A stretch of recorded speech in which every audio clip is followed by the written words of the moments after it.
Olá, gente, tudo bem? Eu me chamo Denise Virden Babizete e hoje eu vou falar um pouquinho da atualização monetária nos créditos trabalhistas, né? Ou débitos, vai depender do lado que você está. Não esquece de se inscrever no canal, ativar o sininho e compartilhar com os amigos. Bem, vamos lá. Nós tivemos recentemente, né, uma decisão bombástica do STF que sugeria originariamente que todos os processos da Justiça do Trabalho ficassem parados, né? Pelo menos essa foi a interpretação de muitos advogados. Por quê? Porque é, a própria decisão, né, falava, né, determina desde já a suspensão do julgamento de todos os processos em curso no âmbito da Justiça do Trabalho que envolvam a aplicação dos artigos 879, parágrafo 7º, e aí já assustou porque praticamente todos os processos envolvem a aplicação desse parágrafo 7º do artigo 879. E aí eu vou explicar por quê. Bem, primeiro a gente tem que entender como é que a gente atualiza o crédito trabalhista na Justiça do Trabalho. Bem, o processo ele tem a fase de conhecimento, uma vez prolatada a decisão e transitado em julgado, ou não, porque a gente pode fazer uma execução provisória, mas enfim. Uma vez que a gente entra na fase de execução, a gente vai atualizar esse crédito do trabalhador, né, ou esse débito do empregador. A gente vai pegar o valor histórico, vai atualizar monetariamente. Essa atualização monetária, ela tem por objetivo a compensação da perda econômica. O raciocínio é muito simples. O valor, né, que a empresa devia ao trabalhador lá no passado era um valor X, e hoje, com o passar do tempo, com a inflação, com, às vezes, alterações de moedas, esse valor está o quê? Defasado. Então, eu tenho que trazer aquele valor lá do passado, sem grandes perdas econômicas, para o momento do pagamento. É exatamente essa a questão da atualização monetária. E aí depois eu aplico os juros, né, que é, em regra, 1% ao mês. Né? Isso em regra, porque sempre tem as exceções. Qual é o problema, né, dessa atualização monetária e por que, que essa decisão do Gilmar Mendes, do ministro Gilmar Mendes, foi impactante?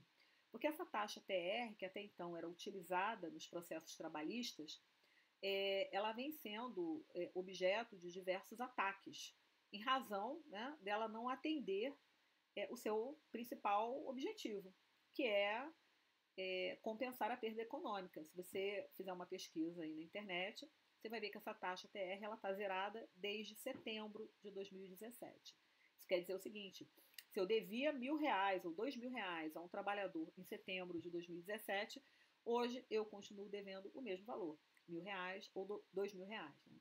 E por isso, né, essa taxa estava sendo atacada. Essa taxa ela tem previsão no artigo 39 da Lei 877, que já havia sido declarado inconstitucional. E já havia, né, um encaminhamento para que a atualização fosse feita pelo IPCA-E, né, que tem apresentado resultados bem superiores à TR. Bem, qual é o grande problema? Né? Por que quase todos os processos discutem essa questão do índice? Né? Porque como existe essa insegurança em que índice deve ser aplicado, foi inconstitucional, mas o que está escrito na lei é outra coisa, enfim. Os réus, em regra, que tem que pagar alguma coisa a alguém, eles querem pagar menos. E os autores, que têm que receber alguma coisa, eles querem receber mais. E aí, esse parágrafo 7º, ele estava sendo objeto de várias discussões. Né? As fases executivas, a fase executiva dos processos estava assim uma dificuldade, porque tudo estava sendo discutido. E aí o processo, que já demora bastante, ele estava demorando mais ainda em razão disso. Bem, a questão da demora já faz parte, né? A gente sabe disso, mas enfim. Só para vocês terem uma ideia aí, o que dizia, né? O que diz, né? Porque esse artigo 39 da Lei 877, nós temos aqui, ó, juros de mora equivalentes a TRD. Essa parte aqui, nessa expressão juros de mora equivalentes a TRD, acumulada no período, né, equivalentes a TRD, isso é que foi considerado inconstitucional. O STF ele declarou a inconstitucionalidade do índice oficial da remuneração básica da caderneta de poupança, constante no parágrafo 12 do artigo 100 da Constituição. E o TST, baseando-se nessa decisão, também declarou inconstitucional a expressão equivalentes a TRD. E aí começou a nossa saga, né? Por quê? Porque não bastasse essa declaração de inconstitucionalidade do artigo 39, nós tivemos, vocês devem ter acompanhado aí, a questão da reforma trabalhista, que entrou em vigor em novembro de 2017. E aí, curiosamente, né, em que pese essa taxa, essa TR, ter sido declarada inconstitucional pelo Supremo, a reforma trabalhista fez essa taxa renascer das cinzas. Por quê? Porque incluiu o parágrafo 7º no artigo 879, que é justamente o que está sendo, o que gerou, né, toda essa discussão, né, o que tem gerado toda essa discussão. Observem aqui. A atualização dos créditos decorrentes da condenação judicial será feita pela taxa referencial. E aí começou a dar problema. Por quê? Porque até então o artigo 39, aquela parte havia sido declarada inconstitucional, estava mais ou menos certo que nós aplicaríamos o IPCA-E. Aí vem esse índice novamente sendo implantado aqui na CLT. Só que não foi só isso. Nós tivemos ainda uma questão de medidas provisórias. Né? A gente sabe que a gente está numa situação onde, né, o país está sendo movido por medidas provisórias. E o que aconteceu em 2019? Né? 2 anos depois da inclusão do parágrafo 7º nesse artigo 879. A medida provisória 905 de 2019, ela alterou o texto do parágrafo 7º, fazendo constar o famoso IPCA-E. Só que essa medida provisória ela foi revogada, né, pela medida provisória 955 de 2020. E o texto anterior, que defende a aplicação da TR, está novamente vigorando.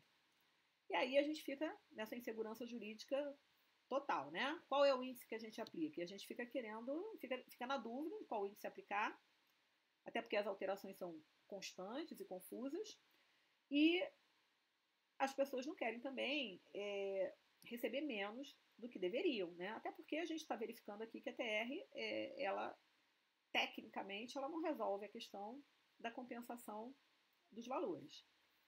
Bem, aí o que aconteceu, né? Veio essa decisão bombástica, né, do ministro, dizendo para suspender os processos que envolvessem essa discussão. É lógico que a gente tem processo que não envolve, mas como houve um tremendo, né, um movimento muito grande dos advogados e do judiciário trabalhista, creio eu, né, que o ministro resolveu esclarecer que a decisão dele não impediria o regular andamento dos processos e também não impediria os atos de execução, né? Por quê? Porque depende do caso concreto, isso é fato, né? E aí, quando a gente entra aqui nos casos concretos, eu vou ter algumas situações bem interessantes. Eu vou ter processos que já transitaram em julgado com a decisão sobre a atualização monetária. Então, em fase de execução, já transitou, a conta já foi liquidada, não tem mais nada a fazer, né? Salvo, né? Se você quiser desconstituir a coisa julgada por uma ação rescisória. Mas, via de regra, você não tem mais nada a fazer. Eu posso ter, né, também processos que transitaram em julgado sem a decisão sobre a atualização monetária. E passou. Eu tenho alguns processos realmente que ninguém falou nada, ninguém questionou, né? E aí, muitas vezes, o juiz ele vai ter que esclarecer qual é o índice do momento, né? Nesse caso, a gente também prossegue a execução, pede, né, requer ao juiz que ele estabeleça ou requer o índice de seu interesse, mas certo é que na hora de apresentar o cálculo, a gente apresenta o cálculo com base no índice mais benéfico, provavelmente, né, com base no esclarecimento do ministro Gilmar Mendes, o juiz vai determinar o pagamento e o procedimento da execução na parte incontroversa, que seria a aplicação da TR, porque a TR não é controvertida, né? Então é um valor que seria o valor menor a ser aplicado. O que está sendo discutido aqui é a aplicação do IPCA, que daria uma diferença maior no processo. Então, o que está acontecendo? O que eu estou vendo acontecer agora? A gente está apresentando cálculos e os valores incontroversos eles estão sendo homologados e o processo, nesse aspecto, ele está tendo prosseguimento. Agora, a gente vai ficar aguardando aí uma decisão definitiva para descobrir qual vai ser o índice, né, a ser aplicado, se vão manter a TR ou se será o IPCA-E, de uma vez por todas, ou seja, qual vai ser a redação desse parágrafo 7º do artigo 879, para a gente continuar, né, fazendo as nossas execuções. Né? Então, sobre esse assunto era isso que eu queria falar. Peço que vocês não deixem de assinar o canal, ativar o sininho e compartilhar com os colegas. E até o próximo assunto.